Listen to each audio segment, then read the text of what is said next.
Hey, aloha everyone. Michelle Melendez with blossominnerwellness.com and standtogetherhawaii.com. This is also on the Voice of Kona radio show, which is 100.5 FM. You can log on to that online or listen if you're on the islands. And I'm super excited because I am here with Tracy. She is from Breast Junkie, and she has really opened up so many people's eyes to what is happening with the Lahaina fires in Maui. And Tracy, you were born in Oahu, is that right? Right. I spent my childhood and teenage years there, but I've been in Los Angeles, Southern California since then. So I guess So, more so here this is than, the islands are your home. I mean, your parents are still here on Oahu. Is that right? yeah. It's what attracted me to the story. And, just hearing one thing after another, it got me more and more involved and more. I was really just getting really angry. I think that's what kind of prompted me to make these videos. And I've just been making them ever since. And this character we're going to talk about, I think is one of the most intriguing, and I have a lot of information about him that I don't think a lot of people know. So that's why I wanted to do this to give everyone like a really clear picture of who the Maui Police Chief is. Yeah, when you said character, that is exactly right. He is acting. These are acting officials, in my opinion, and we're going to be talking about the police chief John Pelletier. And Tracy, I'm just going to let you take it away. Okay, so thanks, Michelle. I'm going to just screen share. And just so you know, when this started happening, the anger is what invoked me to get started with all of this too, because it's quite horrendous. Yeah, and you're going to hear some very interesting facts. Now, I'll start with a little background. This is him. This is when he was with the Las Vegas Police Department. So he started out his law enforcement career with the FBI. So he had graduated from the FBI Academy. Then he went to Las Vegas. He served in this department for 23 years. So he was there for a long time. The most, I guess, significant incident that he was involved with is the 2017 Mandalay Bay mass shooting where 58 people were killed. And that is the largest domestic mass shooting in our history. And he was the incident commander of that. So he was the one in charge of that. So after his time there, I also have this revocation of oath of office, and this comes from Joe Lombardo, who was the sheriff at the time. He's now the governor of Nevada. And this is just relieving him of his duties as captain. So he was captain when he left the department. I can't verify if this was a resignation of firing or just simply a formality for him to transfer as chief, because very shortly after this, actually December of 2021, he started his position in Maui as the police chief. Now, his hiring of this position was quite controversial. So I'm going to just show this is a letter that someone submitted to the commissioner. And so when he became police chief, they amended the statute that requires the police chief to have lived in Maui for at least a year. So it says right here, somewhere right here, he was not required to do that. I can't And really find that's it right really now. because he also went over, like, there were many candidates who were locals. Yes, I believe he was one of five, but it doesn't seem like there was a whole lot of vetting. It did seem like he kind of went straight into the position. And this document is also significant because this is a request for him to not get the pay raise that he requested after 50 days on the job. So when he came in, he was making, I think it was like 150 something as a salary, and he asked for $40,000 more. And a lot of people wrote letters saying that they didn't agree with this. They thought says right here, can we wait 6 months to see how things go before we make this decision?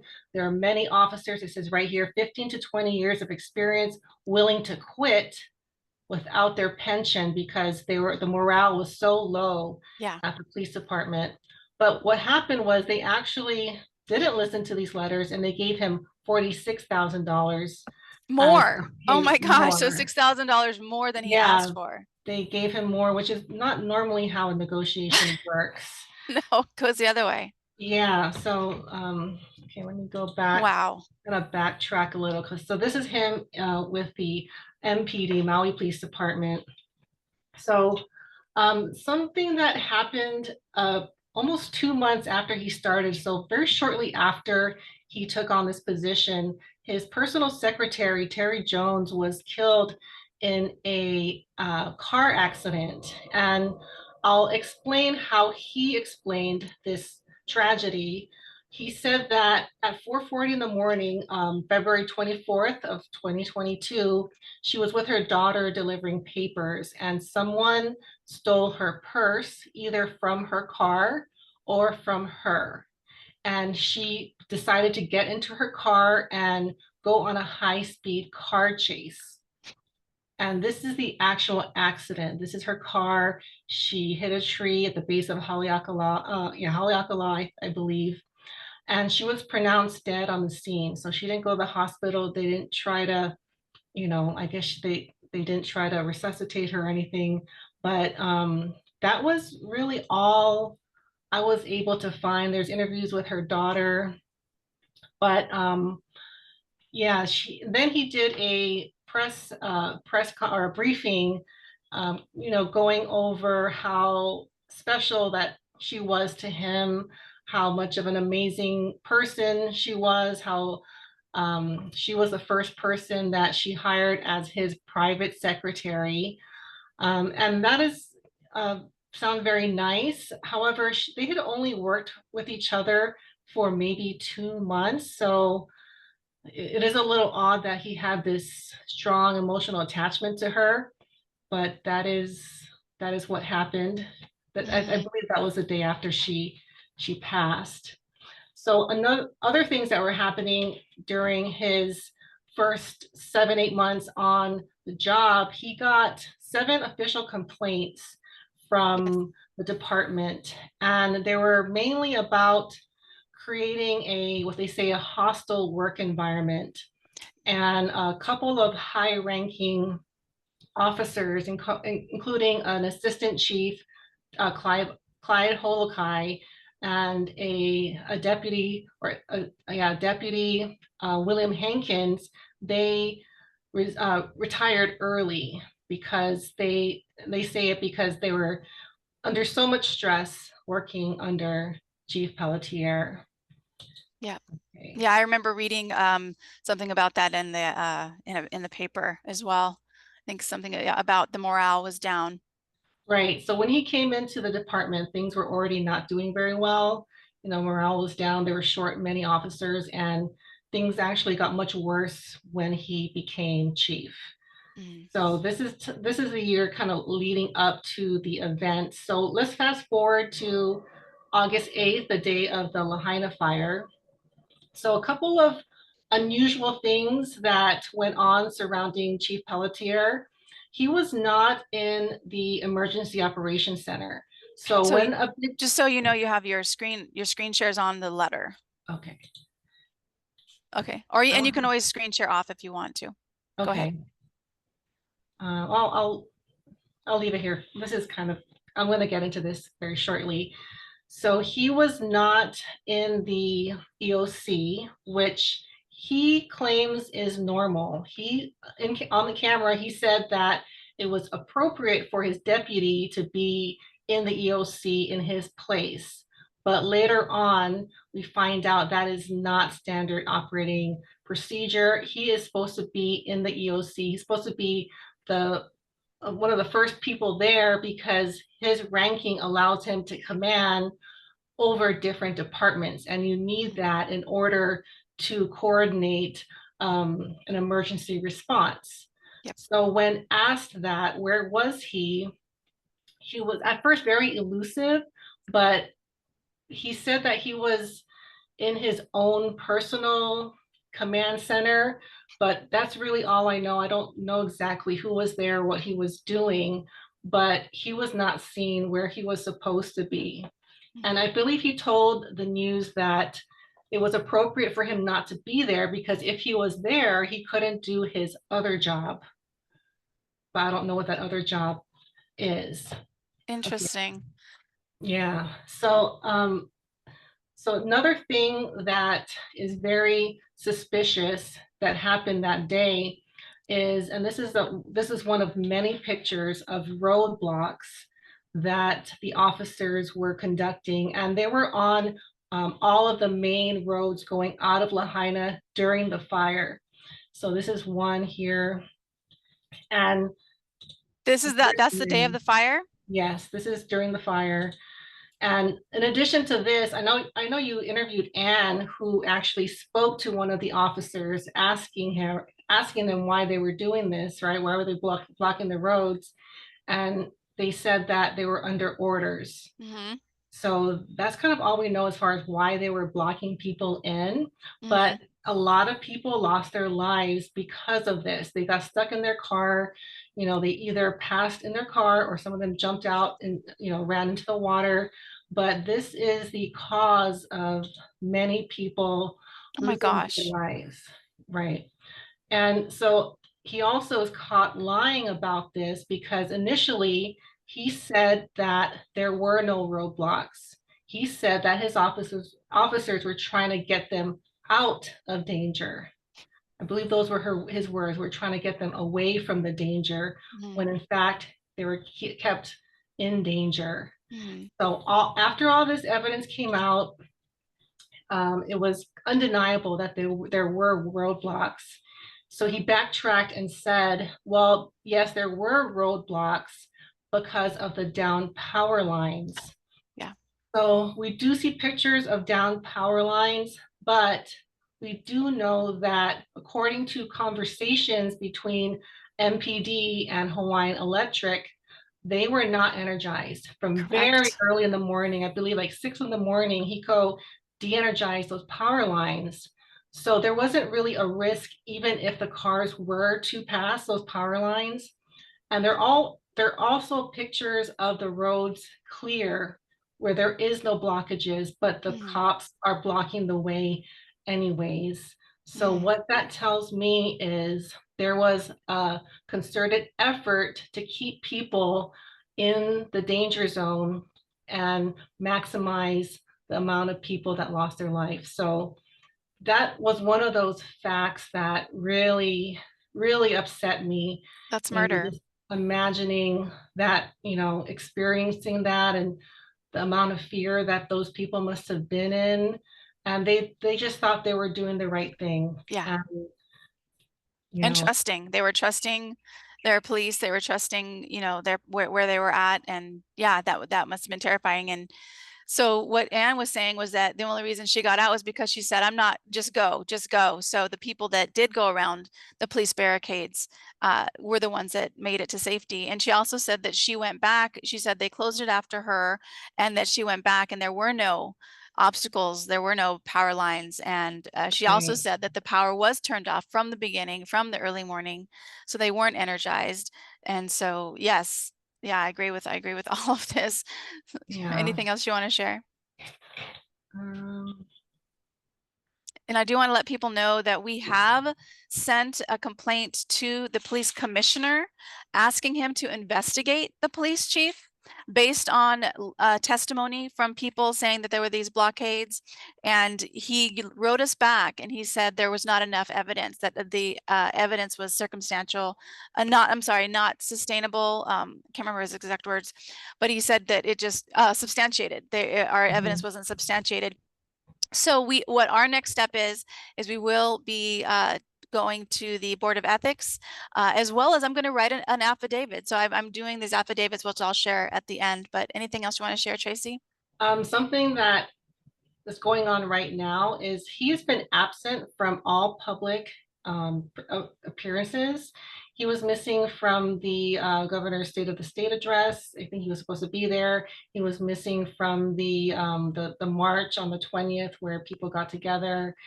And he has not been seen either on camera or in public for at least 2 months, maybe even longer.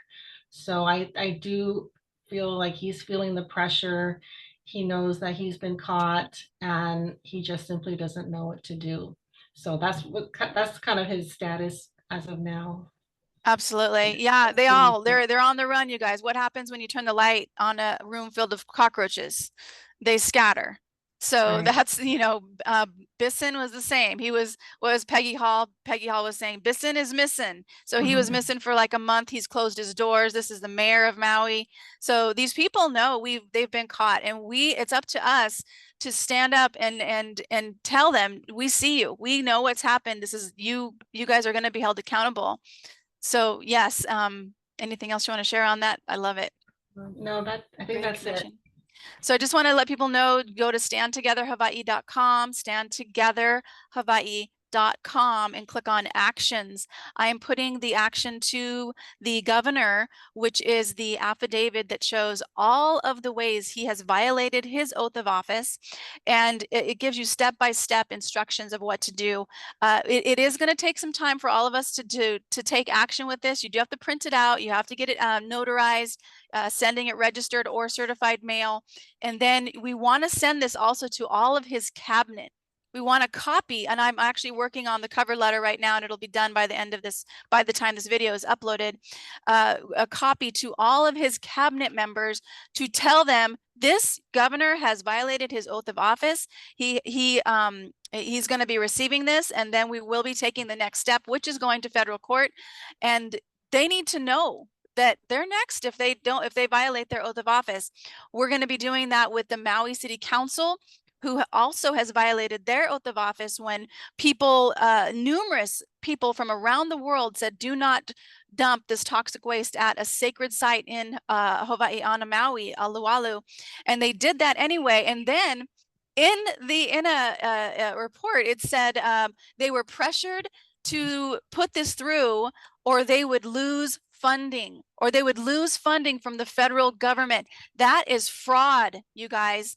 That is absolute fraud. When you go against the will of the people, you go against your oath of office, you have perjured your oath. That is absolute fraud.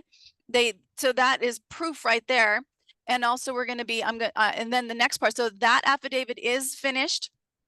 The one to the Maui City Council, we can send that to all of them. Again, those affidavits, print them, notarize them, get them certified mail, get them in the mail, and we will be taking those next steps. And then to the mayor, the Maui of mayor, I am going to be finishing his affidavit by the beginning of next week, so we can submit that to him, and then also the police chief. So we have work to do. When you are an American citizen, when you are a free person, you cannot just ignore the government and let them do whatever they're going to do, especially when they've murdered people. They've murdered American citizens, and they're still murdering people, and that's around the world. But we do what we can, and this is what we can do. We don't have to sit on our hands and twiddle our thumbs and be mad and not do anything. We take action. That's what I'm doing, and I just want to say mahalo so much to all of you who have already done that, and for those of you who are ready to do something, this is our something. The petitions are great. The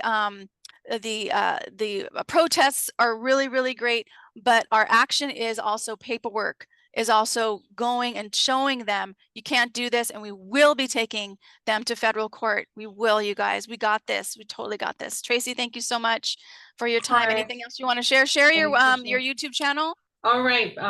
Breast Junkie.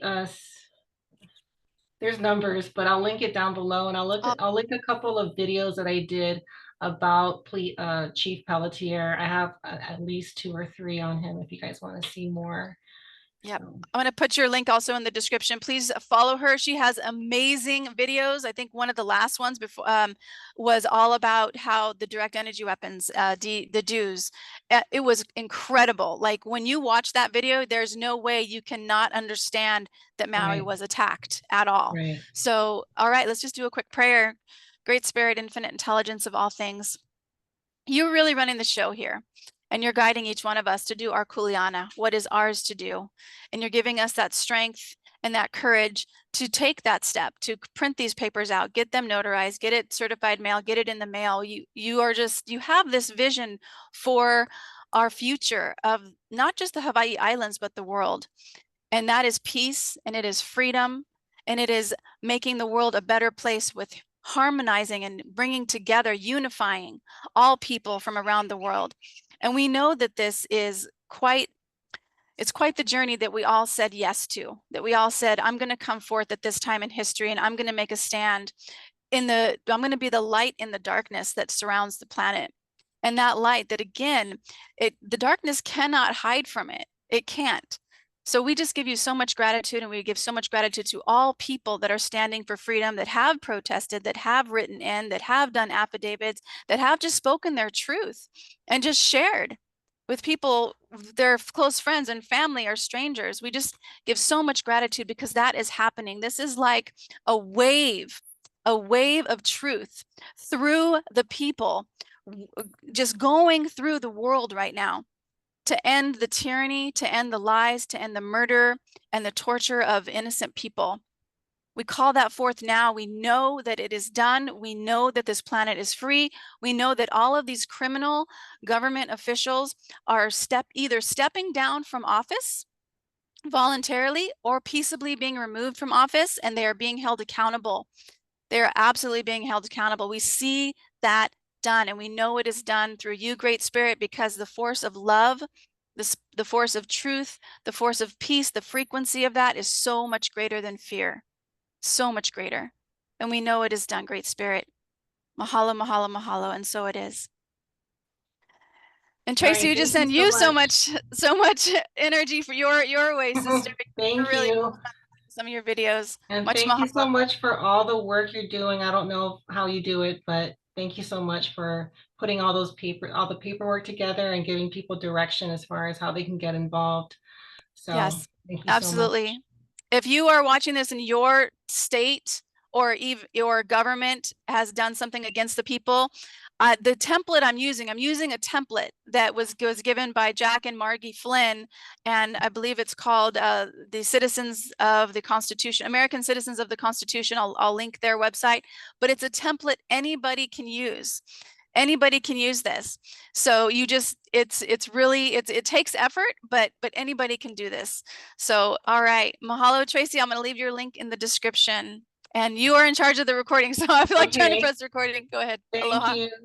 Thanks.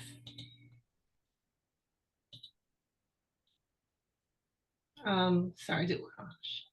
Yeah, it's up in the left corner.